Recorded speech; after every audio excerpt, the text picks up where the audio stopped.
എല്ലാവർക്കും നമസ്കാരം. സെഷനിലേക്ക് സ്വാഗതം. ഹൈ ഇമ്പാക്ട് ലീഡർഷിപ്പ്, ശക്തമായ സ്വാധീനം ചെലുത്താൻ ശേഷിയുള്ള നേതൃത്വ ഗുണങ്ങൾ എന്ന വിഷയത്തിലെ രണ്ടാമത്തെ അധ്യായമാണ് നമ്മൾ ഇന്ന് ചർച്ച ചെയ്യാൻ പോകുന്നത്. സ്ട്രാറ്റജിക് റിട്രീറ്റ്, തന്ത്രപരമായ പിന്മാറ്റം എന്നാണ് നമ്മൾ ഇന്ന് ചർച്ച ചെയ്യുന്ന അധ്യായം. നമുക്ക് എല്ലാവർക്കും അറിയാവുന്ന പോലെ പിന്മാറ്റം എപ്പോഴും ഒരു പരാജയത്തിന്റെയും ഒരു ഒളിച്ചോട്ടത്തിന്റെയും ഒരു കീഴടങ്ങിന്റെയും ഒക്കെ ഒരു അടയാളമായിട്ടാണ് നമ്മൾ എല്ലാവരും കാണാറുണ്ട്. എന്നാൽ മാനേജ്മെന്റിൽ, നേതൃത്വത്തിൽ എപ്പോഴും അങ്ങനെയാണോ? പരാജയപ്പെടുന്നതാണോ പിന്മാറ്റം, അതോ പൂർവാധികം ശക്തിയോടെ തിരിച്ചു വരാനുള്ള ശേഷി കൈവരിക്കുന്നതിന് വേണ്ടി താൽക്കാലികമായിട്ട് നമ്മൾ പിൻവാങ്ങുന്നതാണോ എന്നുള്ളതൊന്നും നമുക്ക് നോക്കിക്കാണാം. അപ്പൊ സെഷനിലേക്ക് സ്വാഗതം. എന്താണ് സ്ട്രാറ്റജിക് റിട്രീറ്റ്, അല്ലെങ്കിൽ എന്താണ് തന്ത്രപരമായ പിൻവാങ്ങൽ? തന്ത്രപരമായ പിൻവാങ്ങൽ എപ്പോഴും പരാജയത്തിന്റെ ലക്ഷണമല്ല. അത് ഒരു പക്ഷേ ഭാവിയിൽ കൂടുതൽ നേട്ടം നേടുന്നതിനായി മനഃപൂർവ്വം ഒരു പടി പിന്നോട്ട് പോകുന്നതാണ്. ഇത് ഓടി രക്ഷപ്പെടലോ അല്ലെങ്കിൽ കാര്യങ്ങൾ കൈവിടലോ അല്ല, മറിച്ച് ആലോചിച്ച് ബുദ്ധിപരമായിട്ട് എടുത്ത ഒരു തന്ത്രപരമായിട്ടുള്ള തീരുമാനമാണ് തൽക്കാലത്തേക്ക് നമ്മൾ പിൻവാങ്ങുക, നമ്മൾ ചെയ്തുകൊണ്ടിരിക്കുന്ന കാര്യങ്ങളിൽ നിന്ന് പിന്മാറുക എന്നുള്ളത്. തന്ത്രപരമായ പിന്മാറ്റങ്ങൾ ഒരു ബുദ്ധിപരമായ നീക്കമാണ്. അത് നമ്മളെ സത്യത്തിൽ പിന്നോട്ടല്ല നയിക്കുന്നത്, മറിച്ച് കൂടുതൽ ശക്തി ആർജിച്ച് വളരെ വിജയകരമായി മുന്നോട്ട് പോവാൻ വേണ്ടിയിട്ടുള്ള താൽക്കാലികമായിട്ടുള്ള ഒരു പിൻവാങ്ങലാണത്. നമ്മൾ എപ്പോഴും ധരിച്ചിരിക്കുന്നത് പുരോഗതിക്ക്, അതായത് വിജയത്തിന് എപ്പോഴും മുന്നോട്ട് പോയേ തീരൂ എന്നതാണ്. അങ്ങനെയല്ല സത്യത്തിൽ. ചില അവസരങ്ങളിൽ നമുക്ക് നിർത്തേണ്ടി വരികയോ അല്ലെങ്കിൽ ചെയ്തുകൊണ്ടിരിക്കുന്ന കാര്യം പിന്നോട്ട് പോകേണ്ട ഒരു അവസരമോ ഉണ്ടാവും. എന്നാൽ മാത്രമേ കൃത്യനിഷ്ഠയോടുകൂടി തിരിച്ച് വിജയകരമായി നമ്മൾ ചെയ്തുകൊണ്ടിരിക്കുന്ന പ്രവൃത്തി പൂർത്തീകരിക്കാൻ സാധിക്കുകയുള്ളൂ. എന്തുകൊണ്ടാണ് തന്ത്രപരമായ പിൻവാങ്ങൽ അത്യാവശ്യമായി വരുന്നത്? പല കാരണങ്ങളുണ്ട്. ചില കാരണങ്ങൾ നമുക്കൊന്ന് ഓടിച്ചു നോക്കാം. തന്ത്രപരമായ പിൻവാങ്ങൽ ചില സാഹചര്യങ്ങൾ വളരെ വളരെ സുപ്രധാനമാണ്. ഏതൊക്കെയാണ് ആ കാര്യങ്ങൾ എന്ന് നോക്കാം.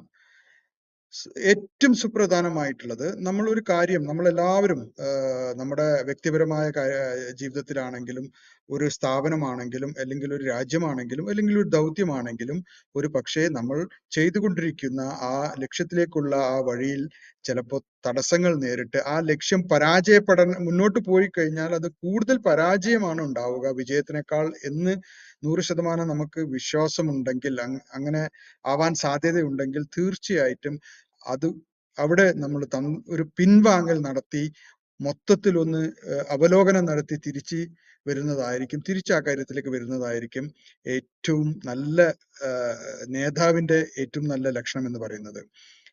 പരാജയം ഒഴിവാക്കാനാണ് മിക്കവാറും പിൻവാങ്ങലുകൾ നടത്താറുള്ളത്. എന്തൊക്കെയാണെന്ന് നമുക്കൊന്ന് നോക്കാം. വലിയ പിഴവുകൾ ഒഴിവാക്കാൻ, ടു അവോയ്ഡ് മേജർ മിസ്റ്റേക്സ്. ചിലപ്പോൾ സാഹചര്യങ്ങൾ അനുകൂലമല്ലാത്തൊരു നമ്മളൊരു കാര്യം ചെയ്യാൻ പുറപ്പെട്ടു, എന്നാൽ ചില കാര്യങ്ങൾ കൊണ്ട് അത്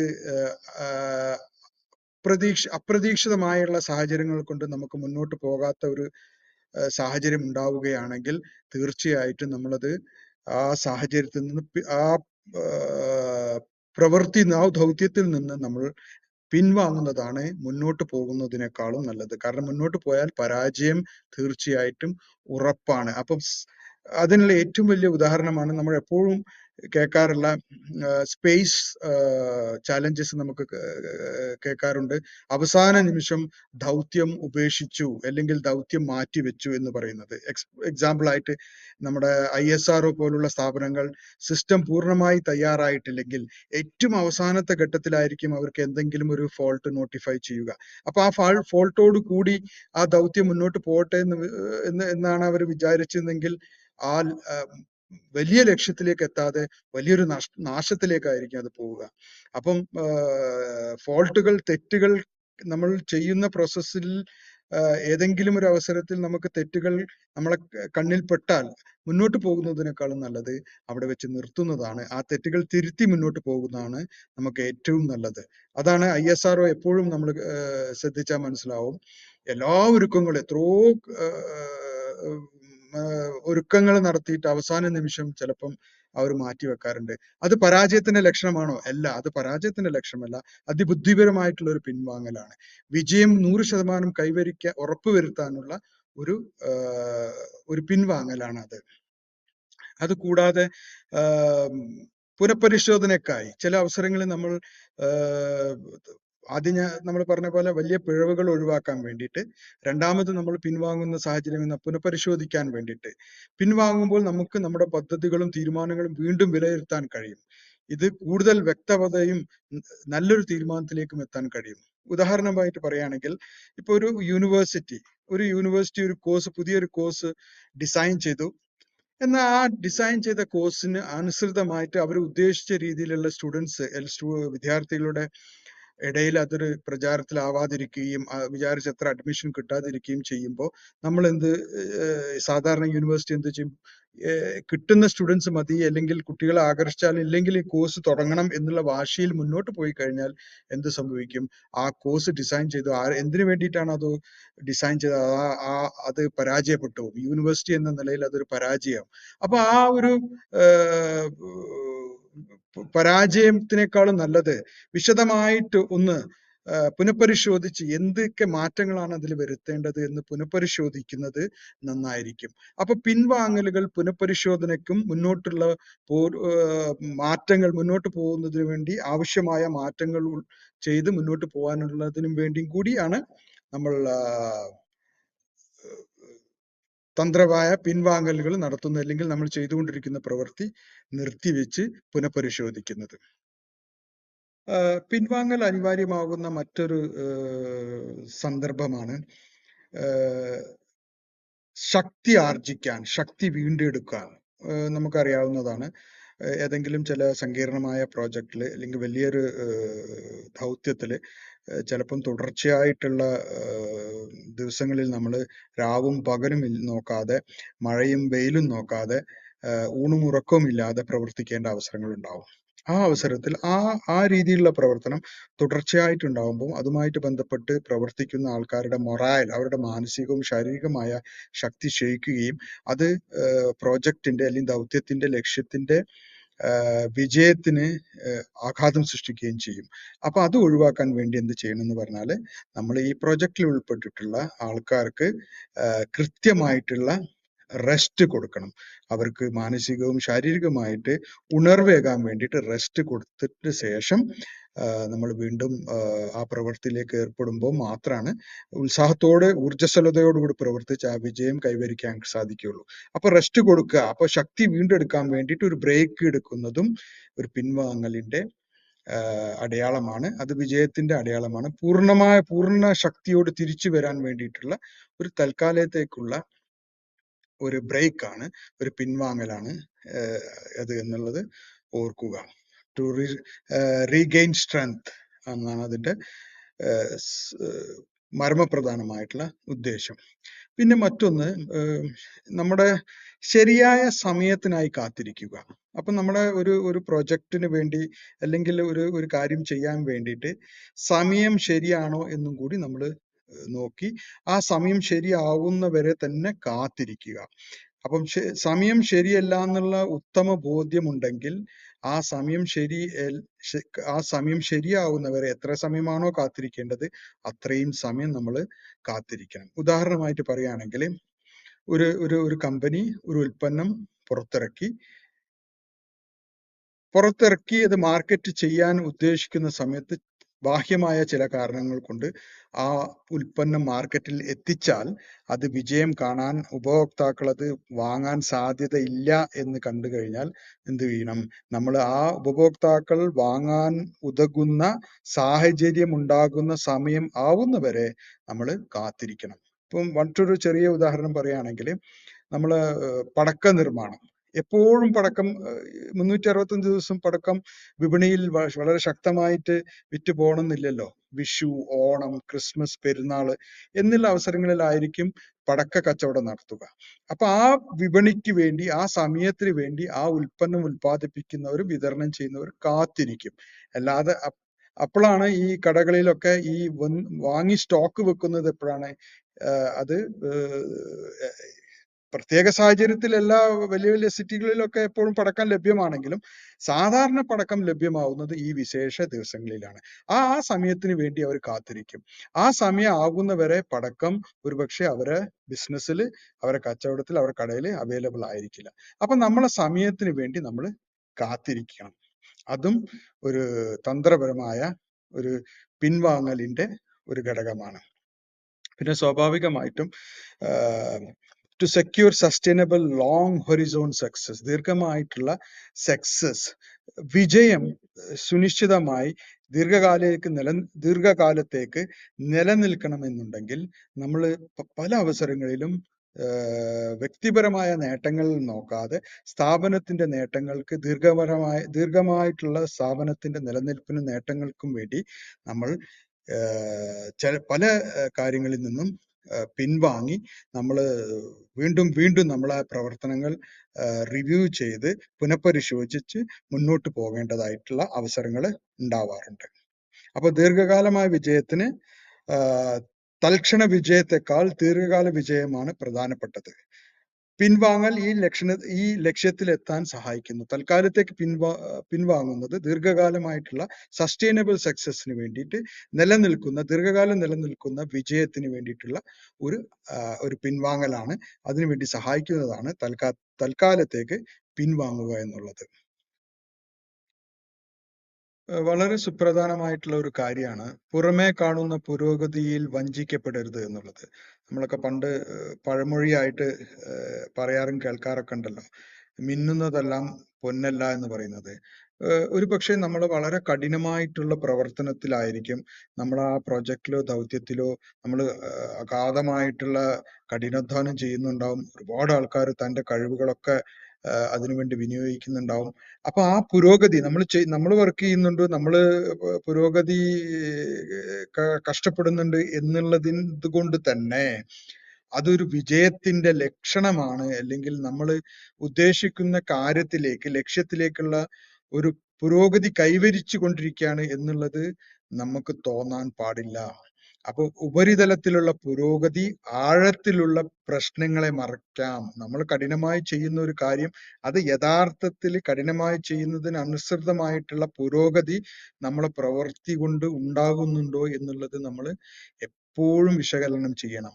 കാരണം പുരോഗതിയുടെ തോന്നലിൽ വഞ്ചിക്കപ്പെടരുത്. എന്താണ് അതിന്റെ അർത്ഥം? പുറമേ മെച്ചപ്പെട്ടതാണെന്ന് തോന്നുമെങ്കിലും യഥാർത്ഥത്തിൽ ഒരു പുരോഗതിയും ഒരു ഗുണവും ഇല്ലാത്ത ചില കാര്യങ്ങളിലേക്ക് നമ്മൾ എത്തിപ്പെടാൻ സാധ്യതയുണ്ട്. ഇപ്പം യഥാർത്ഥമായി നമ്മൾ ഉദ്ദേശിച്ചിട്ടുള്ള ഗുണമോ മേന്മയോ ഒരു പക്ഷേ നമുക്ക് ലഭിക്കാൻ സാധ്യതയില്ല. എന്നാൽ നമ്മൾ അതിനു വേണ്ടി ഒരുപാട് പ്രവൃത്തിയും കഷ്ടപ്പാടും ചെയ്യുന്ന അവസരങ്ങൾ ഉണ്ടാവാറുണ്ട്. ഇപ്പൊ ഉദാഹരണമായിട്ട് പറയുകയാണെങ്കിൽ ഒരുപാട് രാവും പകലും വളരെയധികം ആൾക്കാർ കഷ്ടപ്പെട്ട് ജോലി ചെയ്തിട്ടും ജോലി കൃത്യമായിട്ടുള്ള റിസൾട്ട്സ്, പുരോഗതി തരാത്തൊരവസരങ്ങളിൽ ഉണ്ടാവാറുണ്ട്. എന്നാൽ നമ്മളെ കഷ്ടപ്പാടിനും നമ്മളെ പ്രയത്നത്തിനും ഒരു കുറവുമില്ല. അപ്പൊ അതിന്റെ അർത്ഥം എന്താണ്? കഷ്ടപ്പാടോ അല്ലെങ്കിൽ കഠിനാധ്വാനമോ അല്ല പുരോഗതിയുടെ ലക്ഷ്യം. നമ്മൾ പുരോഗതിയുടെ അടിസ്ഥാനമായി വെച്ചിട്ടുള്ള മാനദണ്ഡം നമ്മൾ കൈവരിക്കുന്നുണ്ടോ ഈ കഠിനമായ പ്രവർത്തനത്തിലും എന്ന് നമ്മൾ ശ്രദ്ധിക്കണം. പുറംകാഴ്ച വിജയമല്ല. Appearance is not same as achievement. പുറത്തുനിന്ന് നോക്കുന്ന കാര്യമല്ല വിജയം. ഉദാഹരണമായി പറയുകയാണെങ്കിൽ ഇപ്പം ഒരു പ്രോഡക്റ്റ്, ഒരു ഉൽപ്പന്നം, ആ ഉൽപ്പന്നത്തിന് ഒരുപാട് ഫീച്ചേഴ്സ്, ഒരുപാട് കാര്യങ്ങൾ നമ്മൾ ആഡ് ചെയ്ത് ചെയ്തുകൊണ്ട് അത് വിജയകരമായ ഒരു പ്രൊഡക്റ്റ് ആവണം എന്നില്ല. അല്ലെങ്കിൽ ഒരാൾ ഒരുപാട് കൂടുതൽ സമയം ജോലി ചെയ്യുന്നു എന്നുള്ളത് കൊണ്ട് നല്ലൊരു ഫലം ഉണ്ടായിക്കൊള്ളണം എന്നില്ല. അല്ലെങ്കിൽ ഒരു മാനേജ്മെന്റ്, ഒരു വലിയ കമ്പനിയുടെ മാനേജ്മെന്റ് ഒരുപാട് മീറ്റിങ്ങുകൾ നടന്നത് കൊണ്ട് ഒരു ഓർഗനൈസേഷൻ, ഒരു സ്ഥാപനം മുന്നോട്ട് വിജയകരമായി പോകണമെന്നില്ല.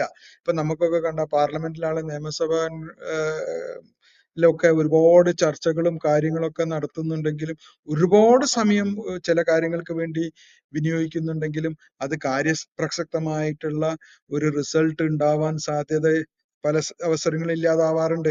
പക്ഷെ ചർച്ചകൾ രാവും പകലും രാത്രിയൊക്കെ നടത്താറുണ്ട്. അപ്പം അത് വിജയത്തിന്റെ ലക്ഷണമല്ലല്ലോ. നമ്മൾ എന്താണോ ഉദ്ദേശിച്ചത് ആ കാര്യം പൂർത്തീകരിക്കാൻ സാധിക്കുന്നില്ല. അപ്പം പുറംകാഴ്ച വിജയകരമാണ് എന്ന് തെറ്റിദ്ധരിക്കാൻ പാടില്ല. അതുപോലെ ഉപരിതലത്തിലുള്ള പുരോഗതി വിജയത്തിന്റെ ലക്ഷണമാണെന്ന് നമ്മൾ തെറ്റിദ്ധരിക്കാൻ പാടില്ല. വിജയത്തിന് എന്താണ് വിജയം, എന്താണ് സക്സസ് എന്ന് പറയുന്നത്?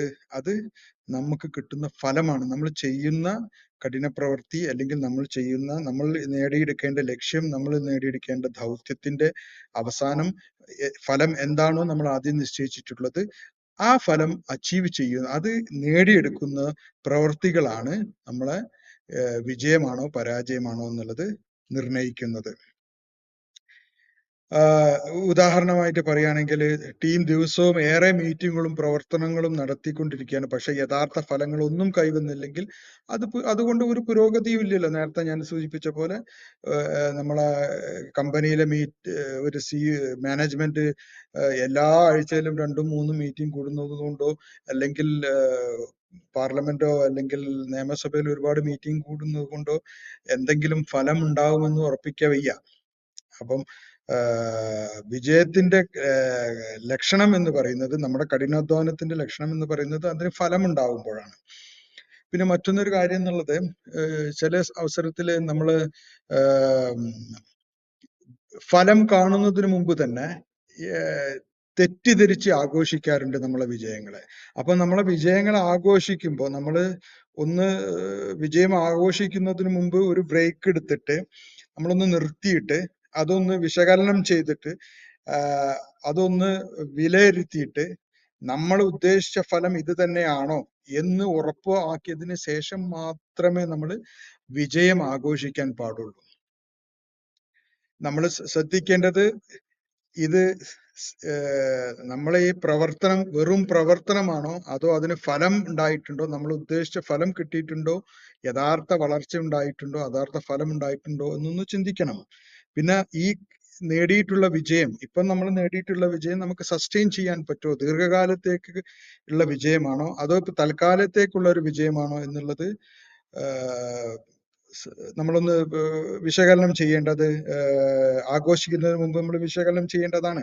മറ്റൊന്ന്, ഈ നേടിയിട്ടുള്ള വിജയം ദീർഘകാലത്തേക്ക് നിലനിൽക്കുമോ, അതോ തൽക്കാലത്തേക്ക് മാത്രമാണോ? തൽക്കാലത്തേക്കാണെങ്കിൽ തൽക്കാലത്തേക്കാണ് വിജയമെങ്കിൽ ആ വിജയം ഒരു സസ്റ്റൈനബിൾ വിജയമല്ല, അത് വീണ്ടും നമ്മൾ പരാജയത്തിലേക്ക് പോകും. അപ്പം ഈ കാര്യങ്ങളൊക്കെ നമ്മൾ റിവ്യൂ ചെയ്ത് വിശകലനം ചെയ്ത് അതിന്റെ ശേഷം മാത്രമേ യഥാർത്ഥത്തിൽ ആഘോഷിക്കാൻ പാടുള്ളൂ, വിജയം ആഘോഷിക്കാൻ പാടുള്ളൂ.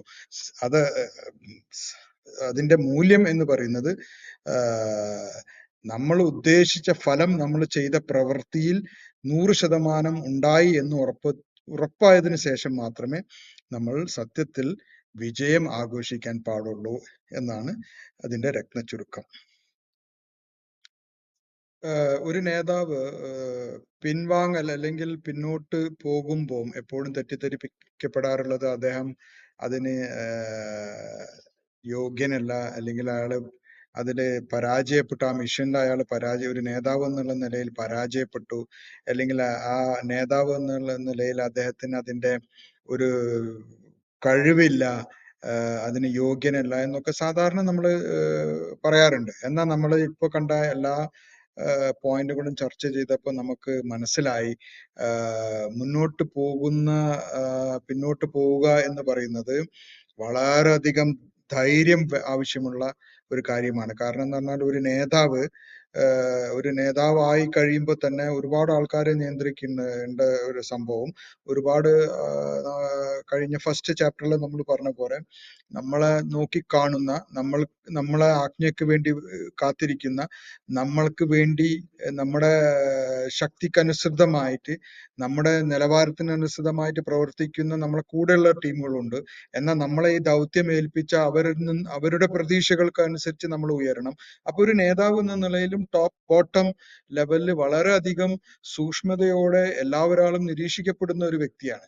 അപ്പം അദ്ദേഹം ഇൻവോൾവ് ആയിട്ടുള്ള അല്ലെങ്കിൽ ഉള്ള ദൗത്യത്തിൽ നിന്ന് അദ്ദേഹം തൽക്കാലത്തേക്ക് നിർത്തിവെക്കുകയോ അല്ലെങ്കിൽ പിൻവാങ്ങുകയോ ചെയ്യുമ്പോൾ എന്ത് പറ്റും എന്ന് പറഞ്ഞാൽ ഒരുപാട് തരത്തിലുള്ള വിമർശനങ്ങൾക്കും കാഴ്ചപ്പാടുകൾക്കും അഭിപ്രായങ്ങൾക്കും അദ്ദേഹം വിധേയനാവും, നല്ലതും ചീത്തയുമായിട്ട്. എന്നാൽ യഥാർത്ഥത്തിൽ ഒരു ലീഡർ എന്ന നിലയിൽ വളരെ വളരെ കറേജ്ഫുൾ ആയിട്ടുള്ള, വളരെ അധികം ധൈര്യം ആവശ്യപ്പെടുന്ന ഒരു പ്രക്രിയയാണ് പിന്നോട്ട് പോകുക എന്നുള്ളത്. അതെന്താണ്? പിന്നോട്ട് മാറുന്നത് ധൈര്യം ആവശ്യപ്പെടുന്നത് തന്നെയാണ്. പ്രത്യേകിച്ച് കോർപ്പറേറ്റ് ബിസിനസ് വ്യവസായ സാഹചര്യങ്ങളിൽ ഇത് ദൗർബല്യമല്ല യഥാർത്ഥത്തിൽ ഒരു നേതാവിന്റെ. ഇത് തന്ത്രപരമായിട്ടുള്ള ഒരു ലീഡർഷിപ്പ് ക്വാളിറ്റിയാണ്, നേതൃത്വപരമായിട്ടുള്ള ഒരു കഴിവാണ് സത്യത്തില്. പിന്നോട്ട് മാറുക, പിന്നോട്ട് പോവുക, തന്ത്രപരമായി പിൻവാങ്ങൽ എന്ന് പറയുന്നത് അതൊരു നേതൃത്വപരമായിട്ടുള്ള ഒരു കഴിവാണ്, ഒരു ധൈര്യമാണ്, ഒരു തന്ത്രമാണ്. ഒരു നേതാവ് യഥാർത്ഥത്തിൽ പിന്നോട്ട് പോകുമ്പോൾ എന്തൊക്കെയാണ് സംഭവിക്കുന്നത്? തന്ത്രപരമായ വിവേകം പ്രകടിപ്പിക്കുന്നു, സ്ട്രാറ്റജിക് ജഡ്ജ്മെന്റ്. അതായത് തുടർന്നുള്ള ശ്രമം മൂല്യമല്ല എന്ന് ബോധ്യമുള്ളപ്പോഴും തിരിച്ചറിയുമ്പോഴാണ് അദ്ദേഹം പിന്നോട്ട് പോകുന്നത്.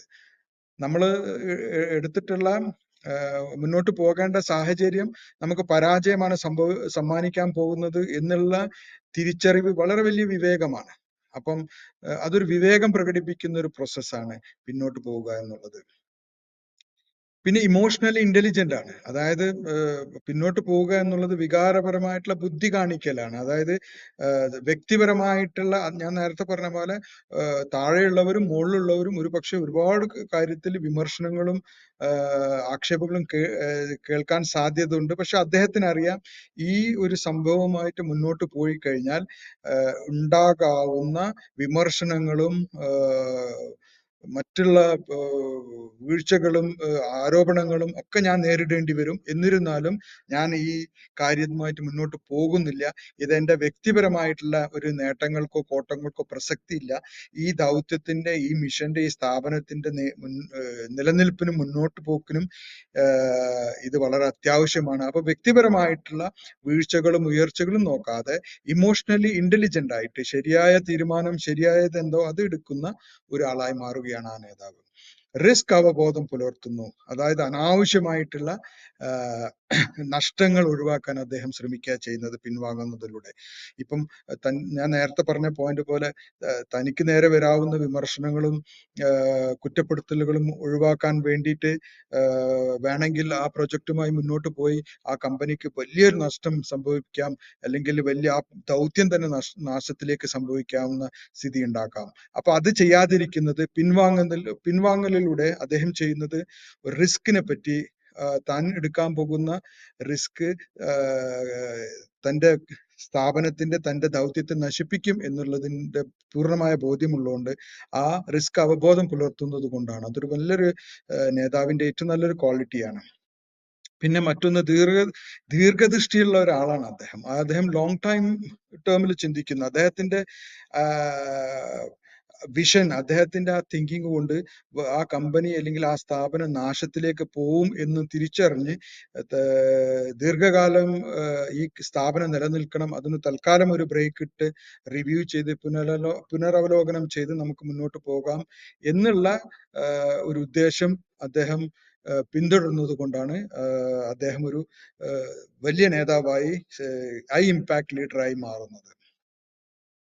കോർപ്പറേറ്റ് ലോകത്ത് ധൈര്യം എന്നും മുന്നോട്ട് പോകുന്നതിലല്ല, ശ്രദ്ധാപൂർവം ഒരു പടി പിന്നോട്ട് വാങ്ങി, അതായത് കോർപ്പറേറ്റ് മേഖലയിൽ, വ്യാപാര വ്യവസായ മേഖലയിൽ എപ്പോഴും മുന്നോട്ട് പോകുന്നതല്ല സക്സസ്. ചില സമയങ്ങളിൽ വളരെ സൂക്ഷ്മതയോടുകൂടി പിന്നോട്ട് പോയിട്ട് നോക്കുന്നതാണ് നല്ലത്.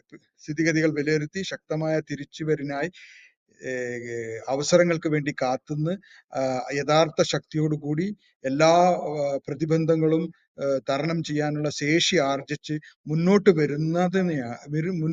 വരുന്നതിനായി കുറച്ച് പിന്നോട്ട് പോകുന്നത് എപ്പോഴും നല്ല കാര്യമാണ്.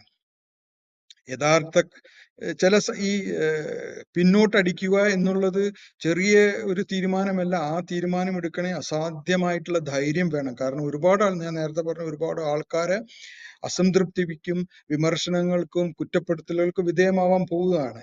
അപ്പം ആ തീരുമാനം എടുക്കുന്നത് ഒരുപക്ഷെ മറ്റു പല ആൾക്കാർക്കും നിരാശാജനകമായിട്ടുള്ള സാഹചര്യങ്ങൾ ഉണ്ടാവും. ഉദാഹരണമായിട്ട് ഒരു വലിയ പ്രോജക്റ്റിൽ നിങ്ങളൊരു ഒരു പ്രോജക്റ്റിലുള്ള പ്രവർത്തനം നിർത്തിക്കഴിഞ്ഞാൽ അതിൽ ഇടപെട്ടിട്ടുള്ള എംപ്ലോയീസ് ഡയറക്റ്റ് ആയിട്ട് ഇൻവോൾവ് ആയിട്ടുള്ള എംപ്ലോയീസിന് നിരാശ ഉണ്ടാവും, അവർക്ക് ജോലി പോകാൻ സാധ്യതയുണ്ട്. അതുമായി ബന്ധപ്പെട്ടിട്ടുള്ള കോൺട്രാക്ടേഴ്സ് ഉണ്ടാവും, അവർക്ക് ജോലി പോകാൻ സാധ്യതയുണ്ട്.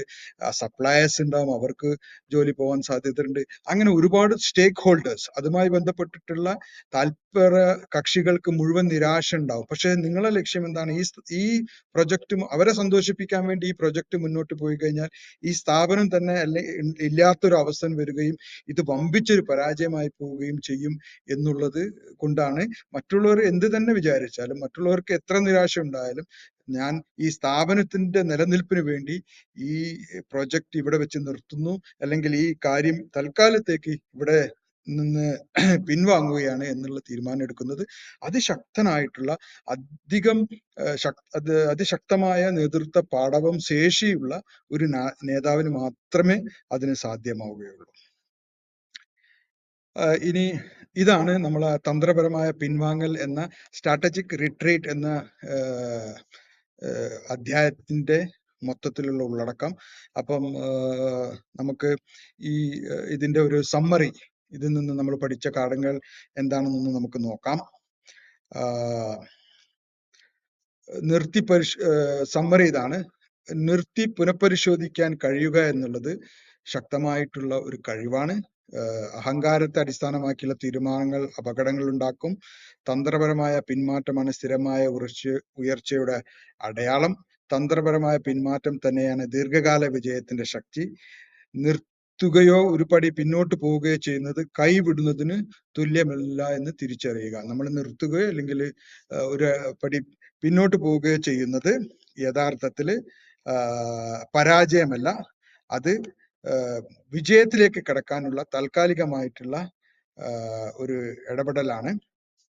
വികാരങ്ങളോ അഹങ്കാരങ്ങളോ അല്ല, നമ്മളെ ശരിയായ ഡേറ്റ, ശരിയായിട്ടുള്ള ഡേറ്റ, ഫാക്ട്സ് ആയിരിക്കണം നമ്മളെ തീരുമാനങ്ങൾ എടുക്കേണ്ട മാനദണ്ഡങ്ങൾ. നമ്മളെ ഇമോഷൻസ്, നമ്മളെ വിചാരങ്ങളും ആൾക്കാരുടെ സമ്മർദ്ദങ്ങളും ഇഷ്ടാനങ്ങളും ആൾക്കാരുടെ ഇഷ്ടങ്ങളും സൗകര്യങ്ങളും നോക്കിയിട്ടല്ല നമ്മൾ തീരുമാനങ്ങൾ എടുക്കേണ്ടത്.